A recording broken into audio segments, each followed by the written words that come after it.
புதிய உத்தியினை எங்களுடைய மாணவர்கள் செய்து காண்பிக்க இருக்கிறார்கள். அதாவது டபுள் கைனால் அடிக்கும்போது அதை ஒரு பிடி போட்டு அந்த பிடியில் 3 டெக்னிக் இருக்கிறது.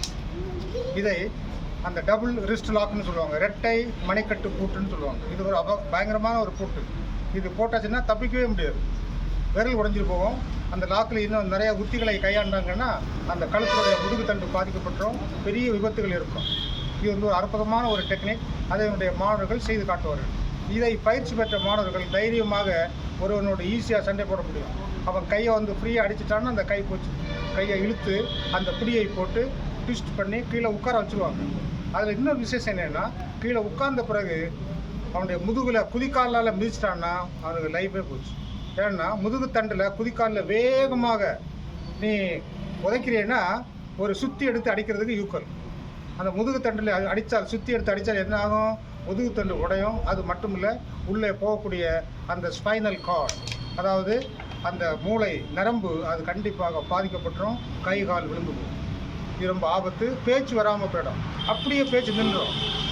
புரியுங்களா? எனவே எல்லா விதத்திலையும் இதை பார்க்கும்போது இது ஒரு அபாயமான ஒரு பிடி. அந்த பிடியினை இப்பொழுது 2 மாணவர்கள் இங்கே செய்து காட்டுவார்கள். நீங்கள் அதை பார்க்கலாம். ஓகே,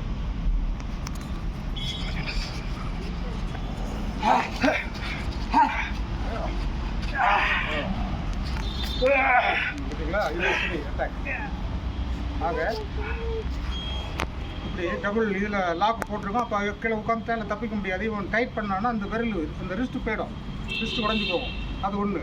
இப்போ குதிக்கால் அட்டாக் பண்ணு, நேர முதுகு தண்டு, ஓகேங்களா? வேகம் அடித்தான்னா அந்த முதுகு தண்டு உடஞ்சிடும். உள்ளே போகக்கூடிய ஸ்பைனல், அந்த நர்வ் கண்டிப்பாக பாதிக்கப்பட்டுரும். கை கால் விழுந்து போகும். ரொம்ப ஆபத்தானது. இதில் வந்து எழுந்திருக்க முடியாது, தப்பிக்க முடியாது. அது மட்டும் இல்லை, அந்த முட்டி எடுத்து இடிச்சிட்டான்னா நேர மூக்கில் தான் போடும். மூக்கு அந்த ஃபேஸில் படும்போது அந்த ஃபேஸில் எலும்புகள் உடஞ்சி போகும். மூக்கு அப்படியே உடஞ்சி போகும், ரத்தம் உடஞ்சிட்டே இருக்கும். அது உயிருக்கு ஆபத்தானது, சரிங்களா? ஆக இந்த பிடி அவன் போட்டுட்டான், எதிரி தப்பிக்கவே முடியாது. இன்னொரு முறை செய்து காட்டுவாங்க, பார்த்துருங்க. எல்லா டெக்னிக்கும் போடும். 1 குதிக்கால் அட்டாக், 1 ரைட், தள்ளி போய் அவ்வளோதான். எனவே இது ஒரு நல்ல ஒரு பயிற்சி. இதை நீங்கள் ஒரு 2-3 வாரத்துக்குள்ளே இதை முழுமையாக கற்றுக்கலாம். இதை நீங்கள் நல்லா பயிற்சி பெற்ற பிறகு எதிரிக்கு இதை ஈஸியாக போட்டிங்கன்னா எதிரி தப்பிக்க முடியாது.